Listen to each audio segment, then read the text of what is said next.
Okay, there we go. Now I should be going live. Let's watch. Let's see. There we go. Okay. So for whatever reason, it decided that it didn't want to auto start the stream. So I apologize for being like 5 minutes late. I'm not normally like that. Let me get this link posted to Tumblr real quick while y'all, I know, just bear with me. I didn't have all my stuff together today. I was actually, so this time I'm not at a protest. The last couple of weeks I've been at a protest um, during my normal live stream time. Live right now, Twitter. But yeah, last couple of weeks I was at a protest. And this time I was not. This time I was at a politically related event this time. So I got to go and see. It's not every day that you get to go meet somebody that you voted for, even like in a local election. Half the time when I'm voting local, I have a hard time even finding a website for some of these local candidates. But this one, I found her website. I was able to research her. I ended up voting for her earlier this week. I did my voting. And what was cool was when I was researching her, I saw, hey, she's got an event coming up. So today she had an event. It's actually ongoing right now, like live right now. But I got to go over there. There's some free food. It was really cool. She and everybody, with her campaign team, they were real excited to have somebody who'd already voted for her at the event. So, because they're trying to reach voters who are still haven't voted yet, or maybe are not sure if they're going to vote or whatever it is. But it was kind of cool to be like, hey, I already voted for you. So I went and they did a quick video where I got to kind of say why I voted for her, and it's on her page on her name's Marilyn Jackson, and she's running for Travis County tax assessor collector. And her whole thing is about transparency and auditing the tax assessor's office because apparently there's been a lot of, well, not apparently, I mean, obviously there's been a lot of corruption. I mean, it's tax assessor's office, so you know. So she wants to audit the whole thing, have an independent review, and to increase the transparency to help prevent future issues with that area. So that was really cool. But if you go look up on Facebook, she's got a Facebook page, Marilyn Jackson, Travis County tax assessor. You'll see the video and where I got to talk. So anyway, so that's why I'm running late. Just got back from that, and I am gonna finally talk to y'all about my bug out bag. So we talked before about saving food and storing food for post-election chaos, right? So we got an election coming up in a couple of weeks. Now, what's interesting is we have had such huge turnout for early voting. Early voting has been huge, especially in Texas. I mean, we're getting crazy amounts of, kind of support or not support. I mean, we're participation, put it that way. We're getting crazy amounts of participation, crazy amounts of all of that. Let me just make sure that I have the stream up in a window so that if anybody pops in the chat, so if you are watching right now, feel free to say hi in the chat or ask me questions, especially as I go through my bug out bag. But yeah, so we're coming up on an election. We know that there's going to be at least some chaos, but the early voting thing is going to be interesting because I'm hoping that means that we have a significant number of ballots in and counted before election day. And that's going to be the key because on election day, people expect to hear results, and we're not going to have necessarily results. They're going to be very hesitant to call an election or call a winner. And some states probably won't get called right away because, especially states that don't start counting ballots until election day. So there's some states that are already counting ballots that have already been turned in, just like with early voting. It's like you vote and your vote is counted early. There are some states that don't allow mail-in ballots or absentee ballots to be counted until election day, which obviously the problem with that then is that we're going into election day with, um, with some of those states not having counted their ballots. And a lot of those are also states that have strict COVID stuff going on. They're states that are going to have more absentee and mail-in ballots because of COVID than they normally do.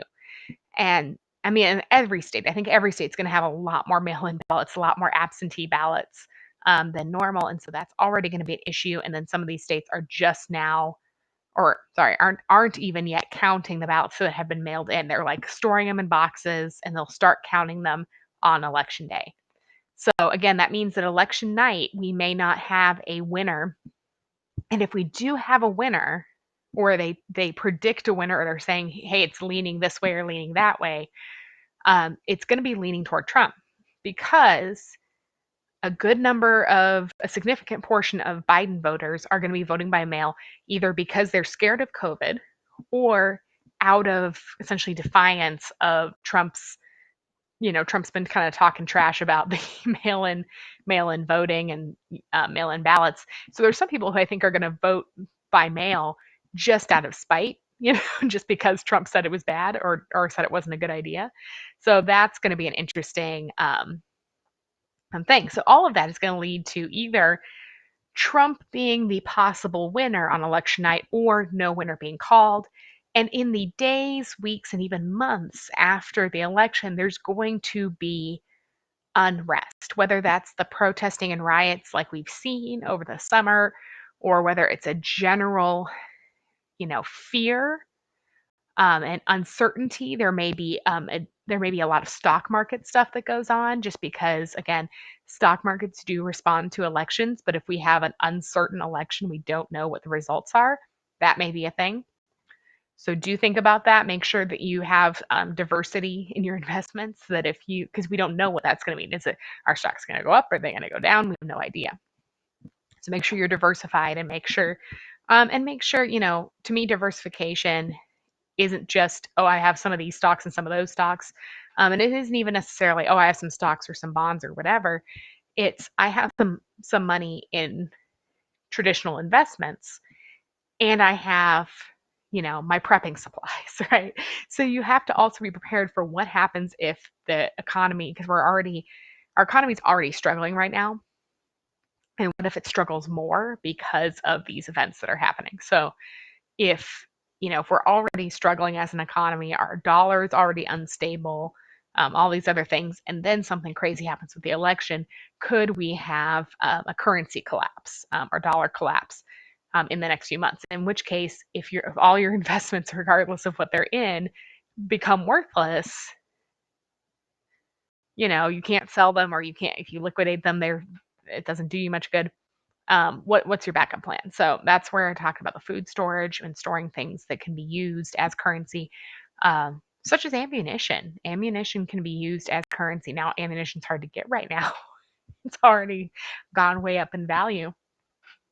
But just think about those practical supplies that are shelf stable, long long storage kind of supplies that you could be using to barter in an event where we have either a full currency collapse, or simply a period of time where things become really expensive or hard to get, and you find yourself, for whatever reason, you're not able to just go to the store and get the things you need, but you're having to kind of work with neighbors or family members to get what you need. So all of that said, um, a lot of preppers will talk about their bug out bags or their get home bags. There's lots of different kinds of bags. And you look at like real serious preppers and prepping channels. They may talk about a bug out bag, but they'll say, I have lots of bags, right? Like you'll hear them say that they have lots of bags. They have bags in their car. They have bags in different rooms of their house. They have, there's like an everyday carry bag, an EDC. If you hear that term, that's the bag that you carry with you at all times. So you might have somebody who has like a backpack, who walks around with a backpack. For women, you can use a purse as an EDC. You just have to be strategic about what you put in there and what you don't, so it's not too heavy. Because purses get real heavy real fast. But an EDC is just, what are the things you carry with you at all times both, kind of prepping level, what if there's an emergency, and also just things that just you need to have with you. So, and being organized with that. Bug out bags specifically have kind of fallen out of popularity a little bit with some of the more serious preppers because new preppers tend to rely on them. And for good reason. I think it is important for everybody to have a bug out bag. I think they got a little too much emphasis in the prepping community, and so people started to back off of them. I would still say everybody needs a bug out bag, and here's why: because you never know when you are going to have to get up and get out of your home, get out of your apartment at a moment's notice. Now that doesn't mean that you're going to go off and live in the woods, right? So bug out bag isn't just a like, oh, I'm going to go live out in the middle of nowhere, get away from society, camp out in a tent, hunt and fish and whatever, and take care of myself. That can be part of your plan, but that's not all a bug out bag is for. A bug out bag is for getting out. Now, depending on your circumstances, that can look different. So for some people have a bug out location. You have a particular place that you're going to go if things get really bad where you are. And that may be a cabin. You have a cabin in the woods. It may be a friend's. If you have a friend who has a piece of land, and you're going to be joining them and helping them, because we want community, right? If in a disaster scenario, we want community, you're going to bug out to somebody else and join forces with them and make sure you have those plans in place and you've talked to that person, right? That you're not just like, oh, well, I probably show up at their house, that you've actually talked to them. I know I've talked about this on my channel before, but make sure that you're actually making those plans and having those conversations. And if possible, if you've got somebody who maybe they have a piece of land and you're really serious about like, yeah, in a crazy situation, I'm going to come stay with you and we're going to work together. You can have those conversations about like, well, how would we work together? What would be the roles and responsibilities? What would be kind of our plans that we would put in place at that time of that disaster happening, just so you're prepared. So it doesn't hurt. But bug out bags can serve all these different purposes. My bug out bag specifically, and so I think it's important for you to know what your bug out bag is for when you make one. My bug out bag specifically is for getting from my apartment to my bug out location, especially in the event that my car is not an option, whether it's because roads are blocked and even side streets because I've got some, you have to know your alternate routes to your bug out location. But let's say my own neighborhood streets are chaotic and blocked and I'm not able to get my car through those. And so I can't even get to my alternate routes, because like the area around where I live is blocked off or whatever. So it could be that reason. It could be an EMP, which I've talked about on this channel before. It could be a just any other kind of major event that would render your car useless. It could be even if there's rioting in your neighborhood and you don't get out in time. A lot of the riots in major cities we've seen where they destroy cars as they're destroying everything and they destroy people's cars. So part of my thought process is like, what if they come through in the middle of the night and my car and my husband's cars are destroyed? What are we supposed to do then? So this bug out bag is especially for if we have to go on foot, or even if we're going by car, just making sure we have a lot of stuff in one place in case it takes us some time to get there. Either again because roads are blocked and we have to go an alternate route or whatever. This is the just in case. And there's also a few things that are for if for some reason the bug out location that we have is no longer an option. So something happens either to the bug out location or to the people, heaven forbid, to the people who live there currently. Something happens that makes that location no longer an option. And I am forced to essentially go into the woods, right? Like you don't want that to be your first plan. That should be like your plan Z is to go out in the woods and live by yourself. But that doesn't mean that you aren't prepared for it. So with all of that said, here's my bug out bag. Oh, and it is heavy. You got to be careful about weight with these things. So let me lift this up. And so this is from 511 Tactical. and it is a Rush 24, which is basically designed to be able to carry 24 hours worth of supplies. It's not quite how I use it, but it's kind of the idea that you could kind of essentially carry food and water and supplies for 24 hours. It's meant for like a one day thing. And in my situation, I would be more likely a good bug out bag should get you through 72 hours. The name of the bag is just about the size of it. It's not about what you can actually do with it. So, because if you're creative and efficient with your space, you can actually get a lot more. So, couple of things just in the side pockets here. I have rain ponchos, which are always good because you do not, if you are going to be hiking and walking on foot and it rains, you do not want to get soaking wet because that's going to be real uncomfortable and potentially, depending on the weather, dangerous. Like if it gets cold, and also thermal blankets. So same concept. If it's cold, wet, raining, keeping yourself warm. Um, that's the side. Here, this is super important. This is my knife. So any good bug out plan, and it's kind of hard to see in this lighting. I'll see if you can figure that out better. But this is Rover Tack, and I got this off Amazon. Real simple. So first of all, you got to have a good blade. Again, I need to figure out a better way to get lighting here because you're not really seeing the full deal here. But my Rover blade. So first of all, basic knife, a serrated edge, basic blade, and then a bunch of other.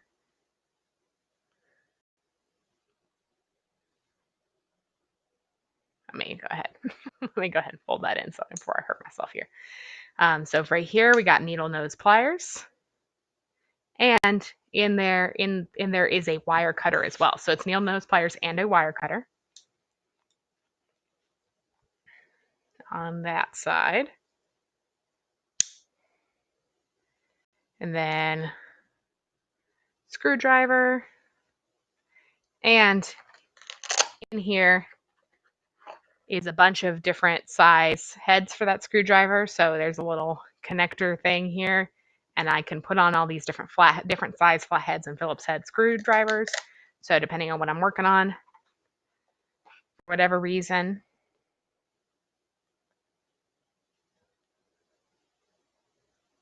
We did that one already. This is bottle opener and can opener right there. Again, if you're carrying any kind of canned food, or you're depending on any kind of canned food, you've got to have that.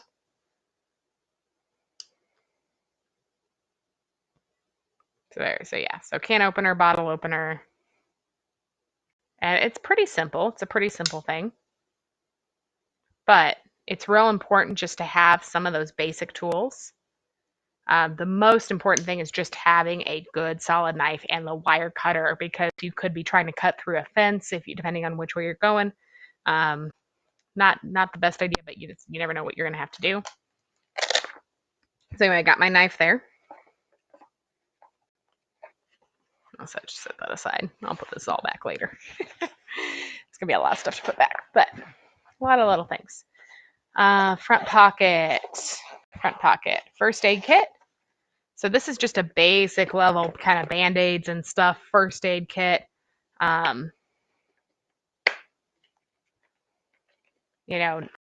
Nothing too fancy. You do want a trauma kit, which I do have now. I don't know if I need to make sure I have it in my bug out bag, but I do have a trauma kit. But this has a cold compress, like an instant cold compress kind of thing, which can be really helpful. It's got all the Band-Aids. It's got gloves in it. And real important, antibiotic ointment and antiseptic wipes. So even if, what I'm doing is beyond just a Band-Aid, having those things to prevent infection is real good. So I got that. A map. So this is a map of Texas. I live in Texas. I'm not going to unfold it all right now, but it's kind of a travel touristy, but it's got, but I can unfold it, and it's got map of the whole state, and a lot of local city maps as well. So being able to find alternate routes, if even all of my normal alternate routes are gone. All weather notebook. So you use this in a Sharpie, or they make all weather pens. So just use Sharpie. But it's waterproof paper. So you can write in the rain. That's another brand. It's called Write in the Rain. So that's the front pocket. Let's go to the main pocket because that's some of the more interesting stuff is in the main pocket. So here's my main pocket there. Right. Extra magazines for my concealed carry. Paracord. This has all kinds of uses. There's like 1,000,001 uses for paracord, all kinds of stuff like that. These are survival tabs, and what I'm really impressed with these is I'm just kind of feeling the thing. And I was worried because I'm storing this, in the trunk of my car. I was worried that in the heat these were gonna like melt or something. They have not melted. They are still feel like they're still in great condition. But they're these little survival tabs, and I talked about these when I talked about emergency food storage. They're designed for if you're on the go and you need those nutrients and energy to keep going. So this is not your like, I'm gonna live off of this kind of food. This is real compact, right? This is 24 hours. This is 48 hours. Yeah, this is 48 hours of keeping me going, potentially stretched out to 96 hours in extreme conditions. I'm going to be real hungry and tired at the end of that if I were to do 96 hours on this, but they are definitely good. So you're supposed to keep them in a cool, dry place, room temperature. They get a little warmer, but it seems like they are doing just fine anyway. So I actually have 2 packs of these in here. And this one is vanilla, and this one is butterscotch. So there's also strawberry and chocolate. So that's those. Showed you the power cord. These are fishing reels, yo-yo fishing reels. Now, in a lot of places, unless it's your own property or it's a place that specifically permits them, a lot of parks and places where you would normally go fishing do not allow these. So please be careful. You do want to try out your equipment, but you want to make sure that you are not going to get in trouble doing so. But the way these work is you essentially, and you can actually kind of see on the picture, you essentially attach it to a branch. And let me get one out and show you.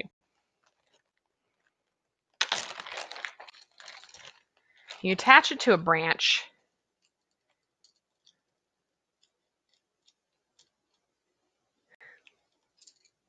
And man, I did this before. And again, this is why it's important. There we go. Okay. There we go. You attach it to a branch and it pulls down, and then you essentially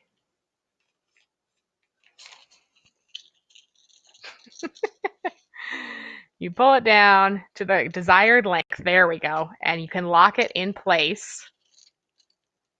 You can lock it in place. And it dangles down, and this dangles into the water. You put your hook on the end of it. And so I actually have a little improvised hook from a soda tab. And I kind of bend it out like that.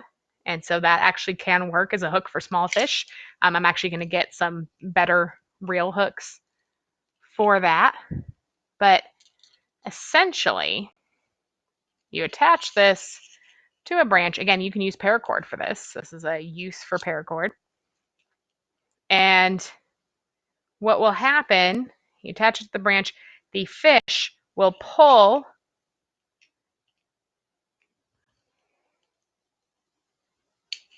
and it will pull the fish up with the yo-yo thing. So the fish pulls and it brings it up out of the water, or actually it will keep it just in the water so the fish is less likely to get eaten or something else happen to it. But yeah. So the point of this, I'm kind of getting distracted playing with it. Like I'm live right now. I need to focus on what I'm doing here. But what the point of this is that you can attach it, set it, and walk away. So, in the event that you are out in the woods and you need to forage for food, you do not want to spend your whole day fishing. Like, fishing is a wonderful activity for when you have a lazy Saturday and you can just sit and go fishing, and you can just sit out there with your friend or whoever else and fish. But if you're in a survival situation, you do not have time for that. So, let's say I'm hiking and I have to make camp for the night. What I'm going to do is go find a river or stream that would have fish in it. I'm going to set this and maybe set a couple of them. That's why I have 4 of them here. I'm going to set a couple of them at least with a hook with some bait, like a worm or whatever I've got access to. And then I'm going to walk away and go set up my camp, start my fire, if I'm starting a fire, all that kind of stuff. And I'm going to do all of that and then come back and check them, see if they've gotten something. And if they don't get anything right away, I might leave them overnight and then check them in the morning. But that way I'm not wasting my time. So again, there's my extra ammo. And here is my slingshot. So again, I'm not leaving my guns behind, right, in a bug out situation. But this is a backup, and for whatever reason, number one, I am separated from my firearms. Number two, I'm out of ammo. Or number three, I want to be quiet. So guns are loud and they draw attention. This is quiet. This can be used mostly for small game, which I do need to practice with it. I do want to be honest about that. But here it is. It's got a little wrist brace. Pull there. And it comes, and this is actually magnetic. And so some of the ammo is magnetic and can sit there.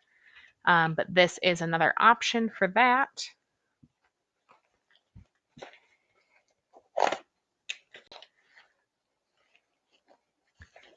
Then we have, sorry, gonna like take out my computer. Here we go. And these things get tangled together. And that's one thing I do need to work on in my bug out bag is the organization and storage of everything so that things are easy to get to.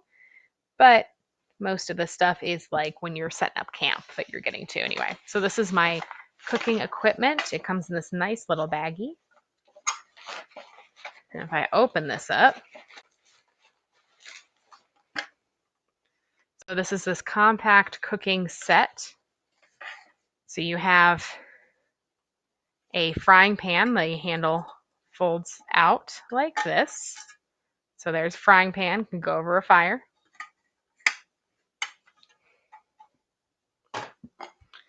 Then we have pot with a lid. Again, handle folds out. Lid comes off. This is a cleaning sponge for it.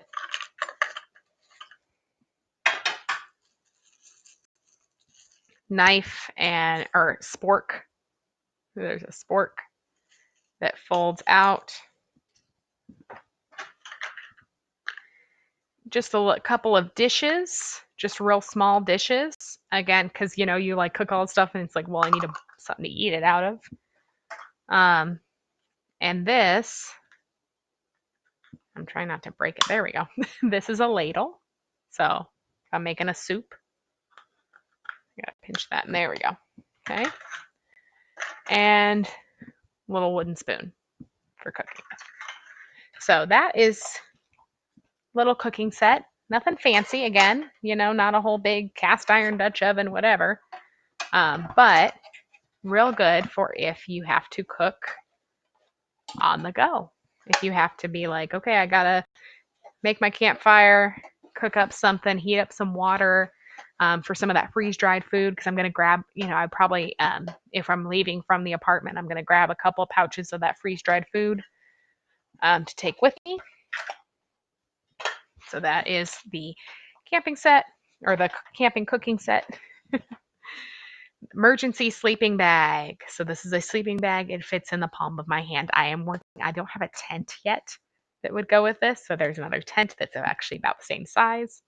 So tent and sleeping bag. So my husband has his sleeping bag in his bug out bag. I've got mine in mine.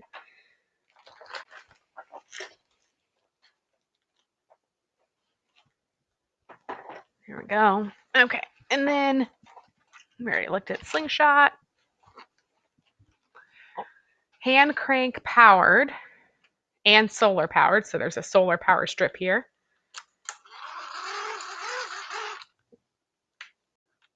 Flashlight and radio. So you can pull out the antenna, turn on the radio. Great for an emergency radio. Be able to listen to emergency radio channels. Has a little strobe flashy thing if I was trying to signal for help. Most of the time I wouldn't be doing that, but just in case, you never know.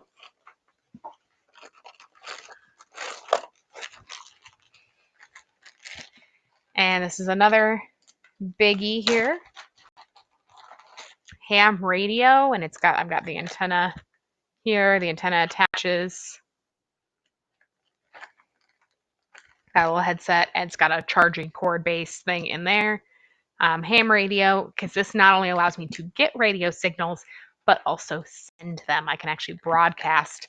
I'm actually working on getting my ham radio license. I don't have it yet, but the ham radio license is just for making sure that you're following FCC rules with ham radio. And in a true disaster, FCC rules don't matter anymore. So it's less about how to use the radio and more about like that you're not breaking the law or violating the regulations. So I'm eventually going to get my ham radio, potentially, depending on what things look like. But just thought I'd show that. But it's a good thing to have. Again, to be able to you can get a ham radio actually, a handheld radio like that, and you can listen to it without you don't need a license to have one or to listen to it. It's just if you're going to broadcast again under current FCC rules. So doesn't hurt to get one even if you're not planning to get your license. Then I have, and I showed you guys this. This is my Sawyer water filter with the little pouch that goes with it. That's for filtering water on the go. Because water is heavy. This is the thing. A lot of people, you want to carry some water with you, but water is heavy and that takes up your weight limit real fast. So I recommend you bring some water with you, but you also bring a filtration system so that you can refill as you go. And this is one of my favorite things in my bug out bag. It's just fun. It's just cool. Oh, and I'm gonna like drop everything everywhere. Of course I am. So before let me just get everything out and I'll show you it. So first of all, this is a survival shovel. Of course, I'm gonna like not be able to like do this stuff while I'm on the stream.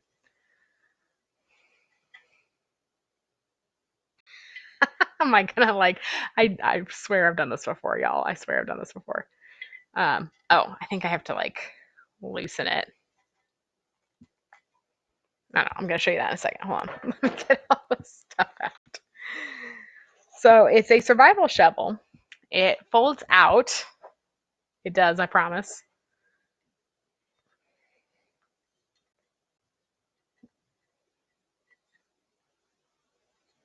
Y'all.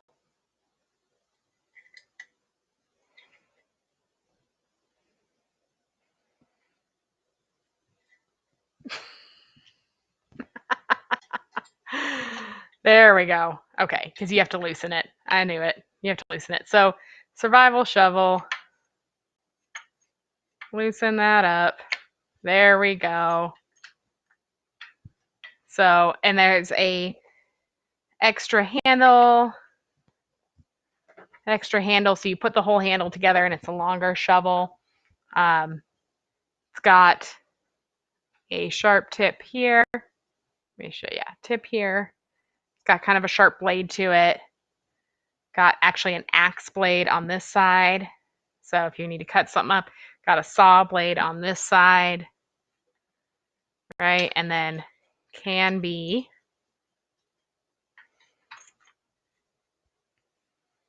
yeah, and shovel. And let me get out the little thing that shows you. Ooh, this part, ice pick, or sorry, not ice pick, a window breaker. So if you have to break out of your car, this right here, emergency whistle, and ferro rod for starting a fire. Strike that against your knife. So here's the thing: is you can dig, you can make it a trenching tool. It can be an axe. You can actually, this is a cool one. You can do this, and you tighten it, and then it actually is a great way to like hang stuff off of. Let's see. It can actually they advertise it as a shield.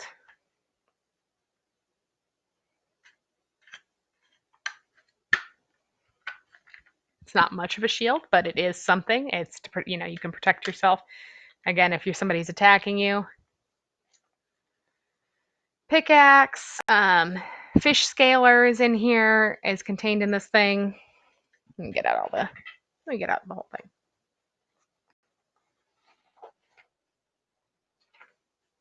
So this is for the pickaxe part. I think the fish scaler thing is in here.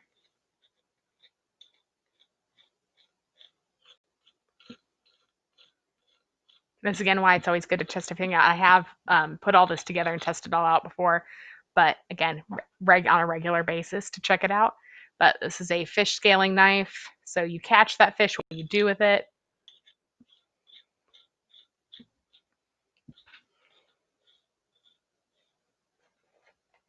And so basically, it's just kind of an all-in-one tool. Again, if you have to build yourself a camp, so being able to put that together. So yeah, it's got the fire starter. It says that this can be used as a hammer, which I guess that makes sense. Oh, to break things. That makes sense. But yeah, there's all kinds of fun uses for it. And that's one of my favorite things, just because it's got all these different potential uses in one thing that's not all that heavy. There's that. Extra socks. I've got extra socks in here. Extra, some extra clothes. You always want to keep some extra socks and underwear. You always want to keep in your bag. I'm not going to get that out. Y'all let me see that part. That's the. Oh yeah, and this is back for that slingshot.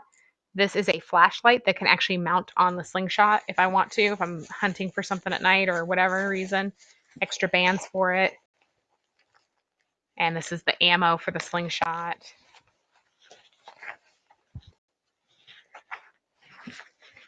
Then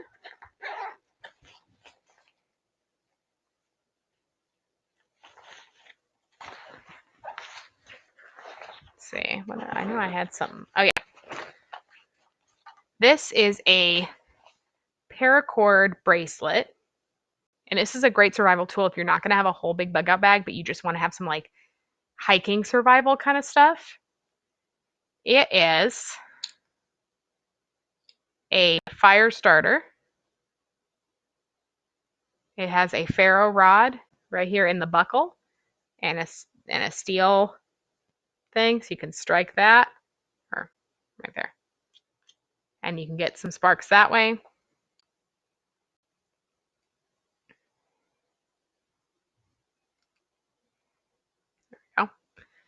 And it has a compass on here, and the bracelet itself is made out of paracord, so you can actually wind this paracord in an emergency if you really needed it. Now I'm also, again, carrying this paracord. This is what I'm going to use first. This is an emergency because you don't want to ruin the bracelet aspect of it if you don't have to. This is just for, one of the things about survival is you do want to keep your morale up. So these are playing cards, and this was actually really nice. It was a gift from my husband's aunt because she knows my husband and I well. So we got these playing cards, and they're playing cards. They're very waterproof, but they also have survival tips. Let me find a good one, including different types of knots. So how to tie different types of knots and other various survival tips, like what to do if you're in shark-infested water. Using sage in your campfire for mosquito repellent, things like that. Just like fun little survival tips in a deck of playing cards. So you always, you want to be able to play a game of cards with whoever you're surviving with, in this case, my husband. We want to be able to play cards and pass the time and also remind ourselves of some survival skills. So close that up.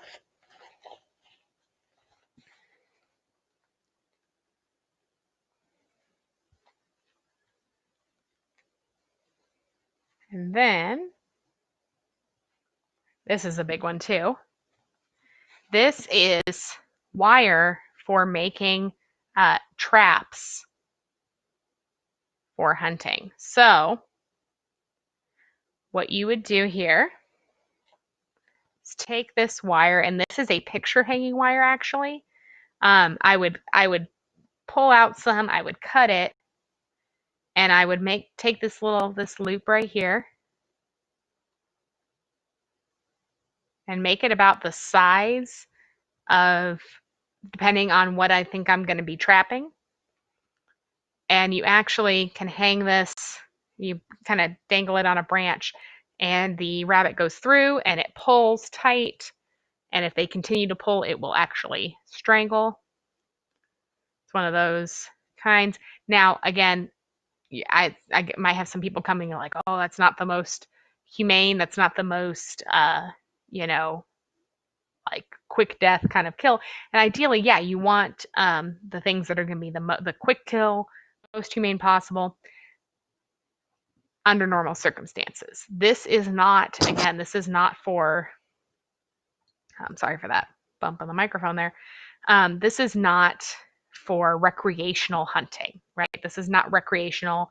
It's also not even for long-term survival. This is for short-term, I'm starving, right? So this is emergency wire. But yeah, and there's a lot of different kinds of traps and snares that you can make with just some wire and the trees and different other natural materials that you have around. And so I have that wire. Again, this is picture hanging wire. It was real cheap. And it just goes in a little bag. And there we go. So let's see if there's anything else that I did not cover, but I think that is my bug out bag, y'all. There it is. That's my whole bug out bag. And again, this is a short-term kind of thing that gets you to the place that you're going.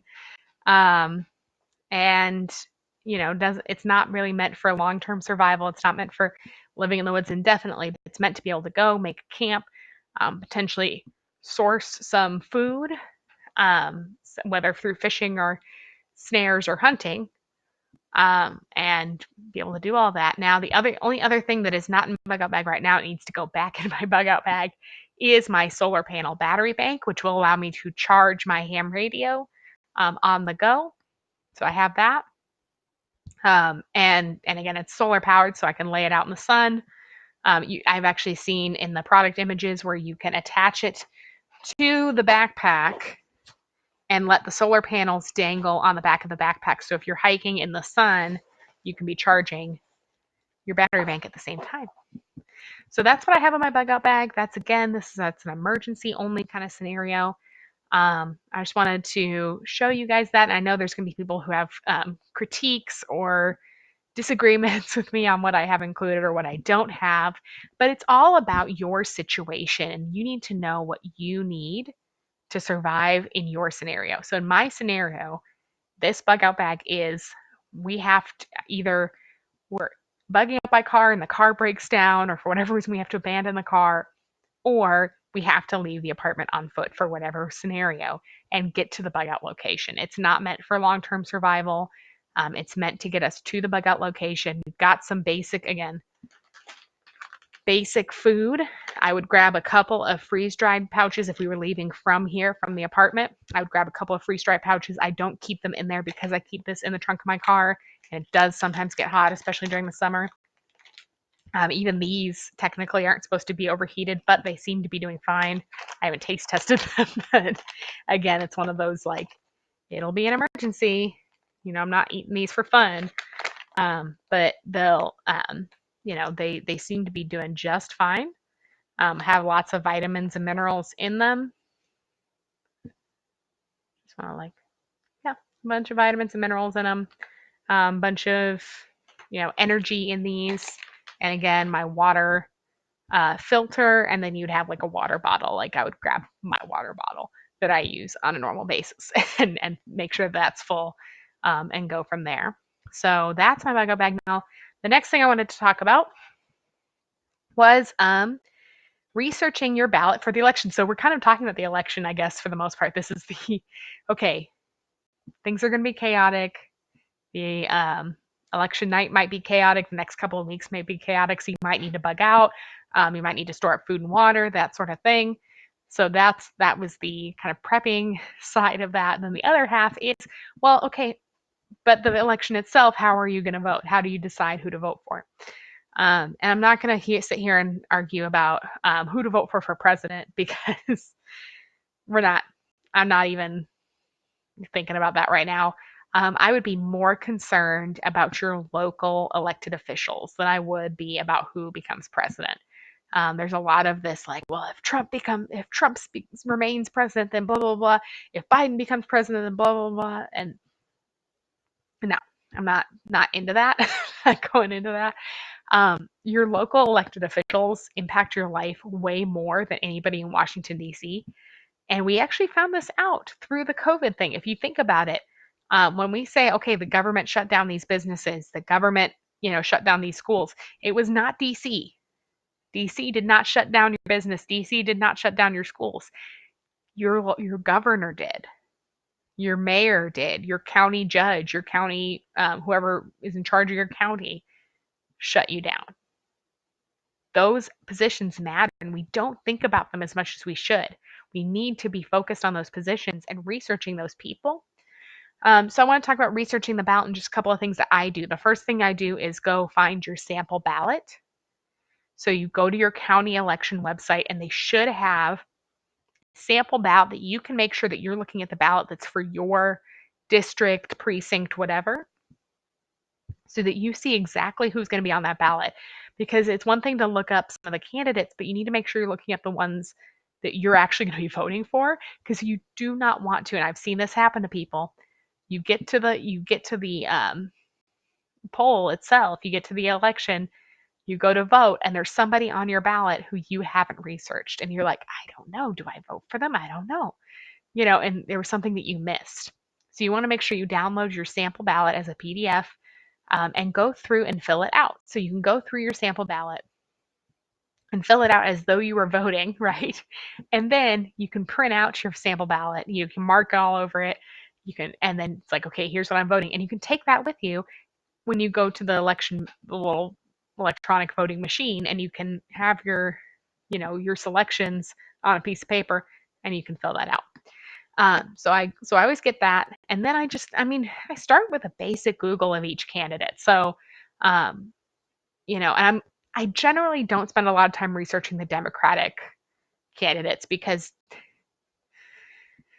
I know I'm not going to find anything good. There's a handful of Democrats out there that really shouldn't be Democrats because, but the thing is, the Democratic Party itself, I mean, isn't standing for anything good. So I tend to not even really think about the Democratic candidates. I tend to go, I'll research the Republican and the Libertarian candidates and anybody else who's like independent. So I'll Google the candidate. What I try to look for is if they have filled out Ballotpedia or any other similar voting guide survey. So Ballotpedia and other voting guide websites have surveys that candidates can fill out that can help people find out who they're voting for. Now, the problem is a lot of local candidates fill those things out. And that's really frustrating because it makes it harder. Like, I want to vote for you, or I want to know if I should vote for you, but it's really hard for, like, I'm not going to vote for you if I don't get any information. And that's the other thing is there were several races on my ballot this election. I voted this past Tuesday. Um, there were several races on there that the um, the candidate hadn't filled out a survey. Neither of the candidates had filled out a survey, had made a campaign website. Like, there were some where it was like, I you don't have a campaign website? You don't have a campaign Facebook page or Twitter page? Like, you don't have anything, any online presence at all. I couldn't find anything on them, or they'd be listed, like if they were Republican or Libertarian, they'd be listed on the party website as a candidate, but with no links, no further information, nothing. And I'm like, how are you getting votes? How do you think you're going to get votes if you have no online presence whatsoever? What are you doing? So I look for those things, and if I cannot find information on the candidates, or like I can only find information on the Democratic candidate, I'm not voting for them. Like, if I'm looking, like, let's say it's a Democrat versus a Republican, right? And I'm looking up the Republican and they got nothing. I'm not voting for that position. I'll leave that blank. So I leave things blank on my ballot all the time, right? So I'll vote for the candidates that I've been able to research and verify that, yes, this is what I believe. Yes, this is what I want, how I want them to act in this office, or they have the views that that represent me, right? Like, you're electing somebody to represent you, so you should be looking to see if they have similar views, similar perspectives on things to what you have. That's part of representative democracy, a representative republic, is the idea that your elected officials are supposed to represent your views and values. So if I can't find that information, I will leave it blank. And I also tend to generally, unless I know that the candidate is really awesome, if they are running unopposed, I don't vote for that. So I had on my ballot, I had like a dozen unopposed Democrats running for various elected offices. And I'm like, you are running unopposed. Nobody's able to just even try to mount a campaign. This is more of a rant session, isn't it? But anyway, I'm like, what? I see this list of, Democrat, Democrat, Democrat, Democrat, and nobody running against them. What are you doing? What's happening here? Um,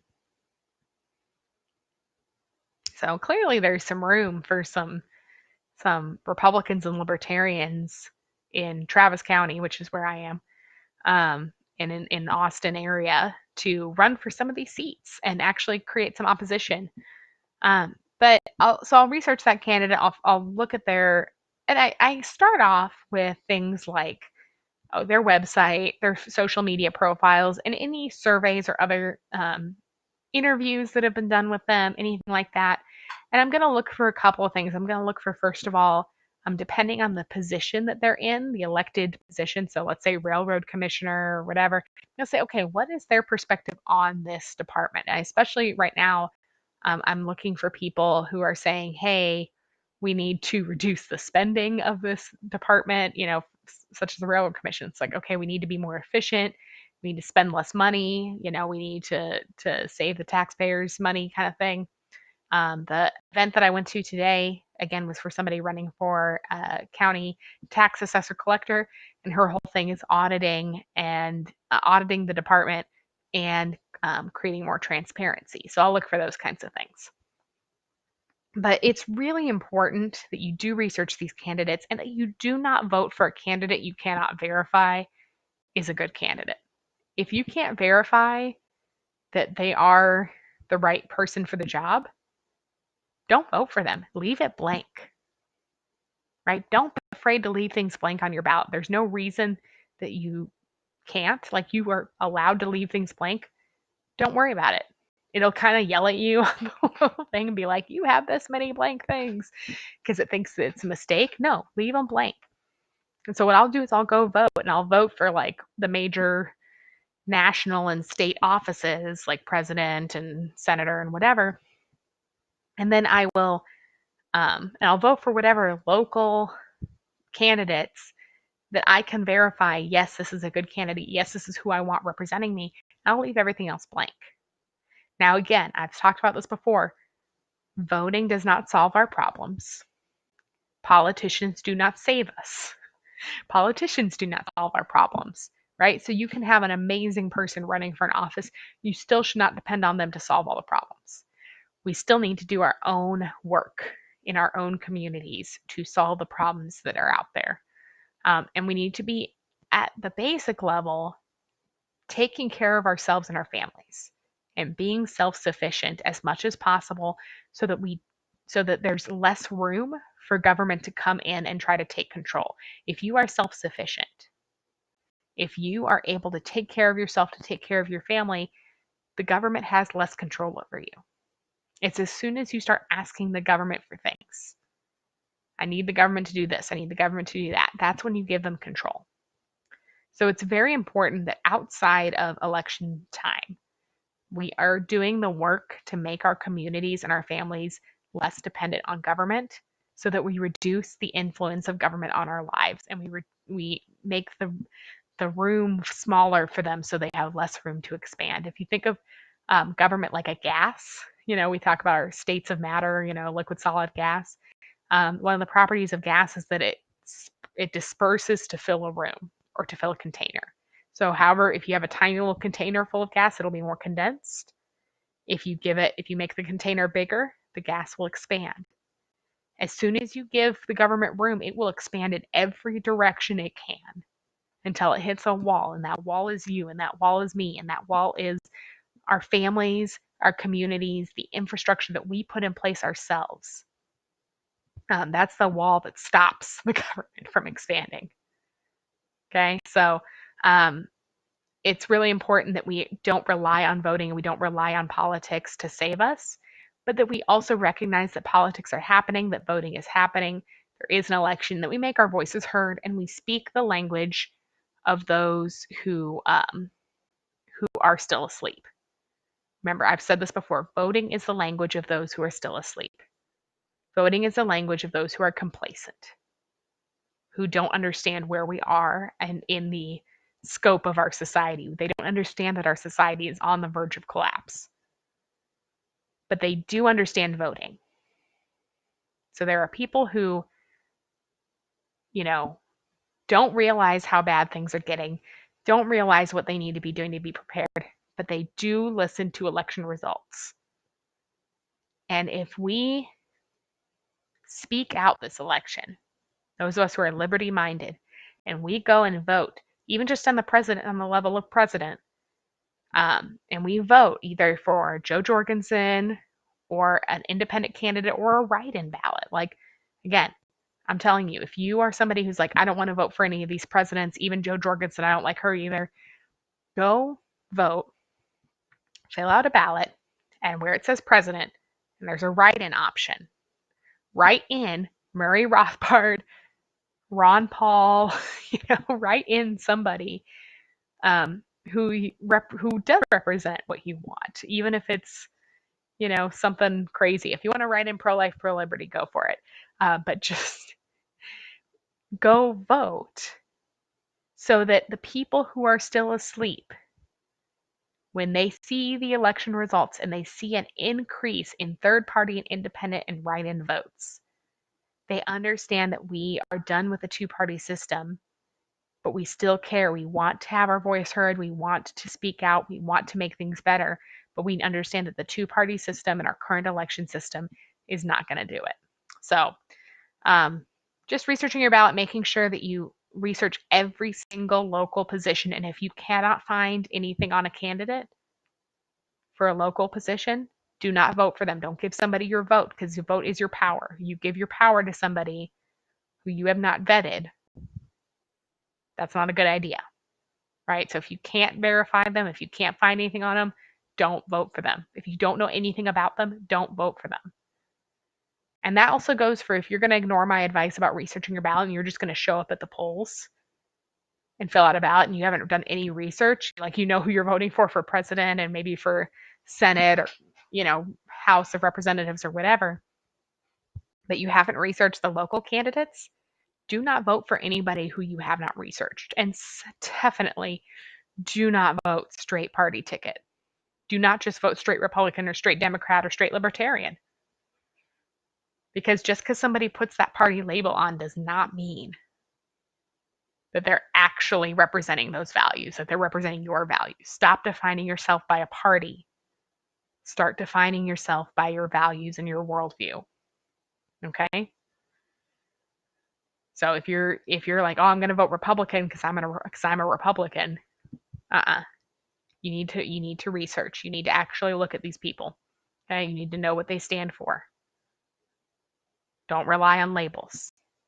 So, thank you guys for hanging out.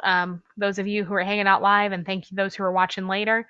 Is anybody who's watching live have any questions? Feel free to go ahead and put those in the live chat, just so that I can kind of say hi. I'm watching the chat, so let me know. But otherwise, thank you so much for hanging out. Trying to think. So my birthday's coming up this week, and I'm trying to think, but trying to think of anything's going on next Saturday. Oh, you know what? I almost forgot to tell you guys, and I, probably besides the people who actually watch every single minute, some of y'all are gonna not see this because let me find. And I think I posted this on my.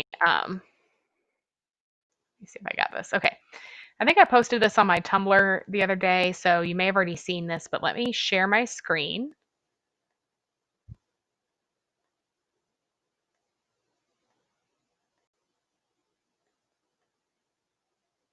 Sorry.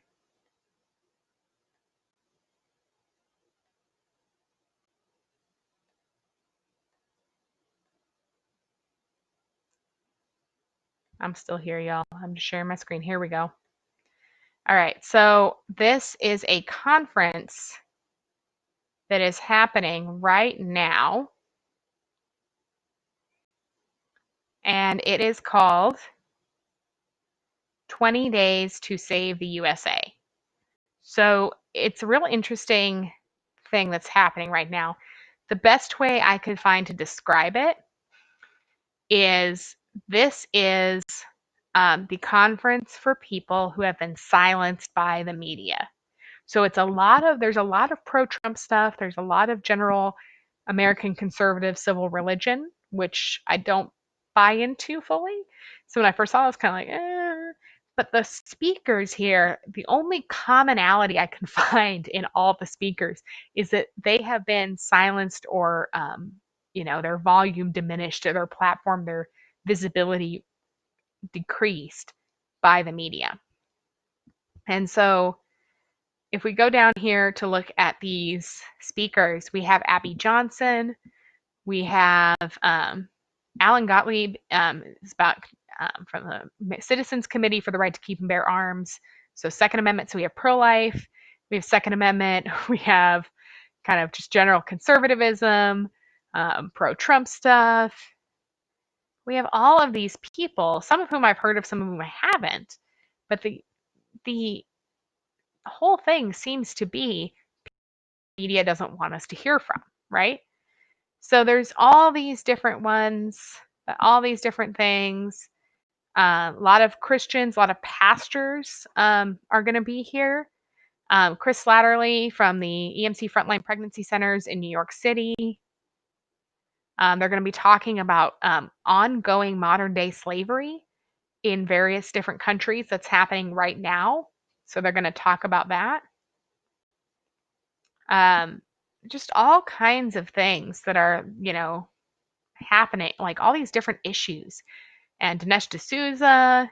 But here I wanted to get down to, I want to get down to here. So Gun Owners of America can be speaking, Franklin Graham, Father Stephen Imbarrato, again, big pro-life activist there. All of these different people. JP Sears, again, that's when I was like, oh, I was surprised to see him because he's hilarious. I don't agree with him on everything. He tends to be pretty pro-choice and stuff like that. So I was just kind of surprised that he was there without everybody else. But he, again, very countercultural, very counter the media narrative. He's actually been censored and blocked on YouTube a couple of times for some of his stuff calling out the COVID response and the ridiculousness of it. So he does some really funny stuff there. Again, Defend Life Maryland. So pro-life stuff. And then Joe Jorgensen. So Joe Jorgensen is going to be at this speaking at this event. So this is an online virtual conference. And there's all of these people who are going to be here. So we have a congressional candidate who's running against AOC, which that's fun. It's just all of this stuff that is all of these people and the Metzger family, they're pro-life Christian activists. Um, just, it's just such a wide variety of speakers. Some of whom you might recognize and others you might not. This is Mark Crutcher. He is a pro-life writer and, speaker. And he's written President of Life Dynamics, but importantly, he wrote a book called Lime 5. Lime, Lime, Lime 5. Which, do I actually have it handy here? Because if I do, I might actually just grab it real quick. I thought I had it handy. Aha! So here's his book, Lime 5. And so, so Lime 5. And it talks about the not just the death and destruction that goes on in abortion facilities, but actually the sexual assault and the harm that comes to young women who go in for abortions. So this is from Mark Crutcher. It's called Lime 5. It's worth reading. So I'm just really interested that he's going to be there because I'm like, I have your book. I have his book. So I'm interested to hear what he's going to talk about. All of these other people, again, that are just like, wow, you're, all the different things that are going to be talked about in this conference. And so when I came across this, so it started on Thursday. No, it started on Thursday on the 15th. And it's going through election day. It's 20 days. So we had 15 days to slow the spread. We got 20 days to save the USA.